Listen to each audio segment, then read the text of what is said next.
নির্বাচন কবে হবে অন্তর্বর্তী সরকারকে তা দ্রুতই জানাতে হবে বলে মন্তব্য করেছেন বাংলাদেশ জাতীয় পার্টি বিজেপির চেয়ারম্যান আন্দালিব রহমান পার্থ।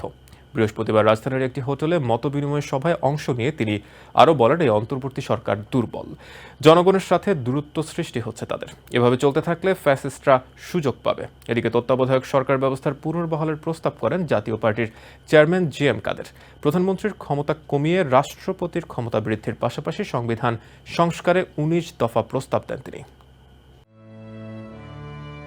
বিভিন্ন গণমাধ্যমে হামলা এবং সমসাময়িক বিষয়ে রাজনৈতিক দলগুলোর সঙ্গে এই মতবিনিময় সভা রাজধানীর হোটেল সোনারগাঁওয়ে এটি আয়োজন করে সংবাদপত্র মালিকদের সংগঠন নোয়াব, যেখানে বিভিন্ন রাজনৈতিক দল, সুশীল সমাজ ও গণমাধ্যমের সম্পাদকরা অংশ নেন। সবাই বাংলাদেশ জাতীয় পার্টি বিজেপির চেয়ারম্যান আন্দালিব রহমান পার্থ বলেন, কবে নির্বাচন হবে তা দ্রুতই জানাতে হবে অন্তর্বর্তী সরকারকে। তা না হলে যত সময় যাবে ফ্যাসিস্টরা সুবিধা নিয়ে আবারও ফেরত আসতে শুরু করবে।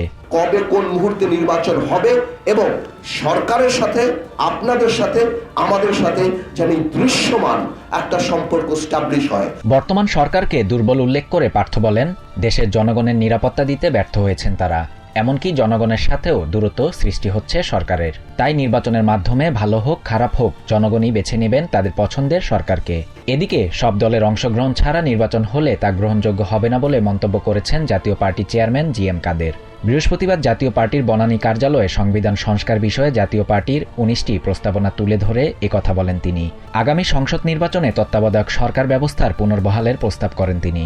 একই সাথে পঞ্চদশ সংশোধনী বাতিল, একই ব্যক্তি দলীয় প্রধান ও সরকার প্রধান না হওয়া, একই ব্যক্তিকে দুইবার বেশি প্রধানমন্ত্রী না করার প্রস্তাবও তুলে ধরেন জি.এম. কাদের। তিনি বলেন, গণভোট ছাড়া কোনো সংবিধান সংশোধন সম্ভব নয়। বিগত সরকার গণভোট ছাড়াই সংবিধানে পরিবর্তন আনে। আগামীতে যেন এমনটা না হয় সে বিষয়ে পদক্ষেপ নিতে হবে বলেও জানান Jatiya party chairman. Shahriar Shafat, TVN 24 news desk.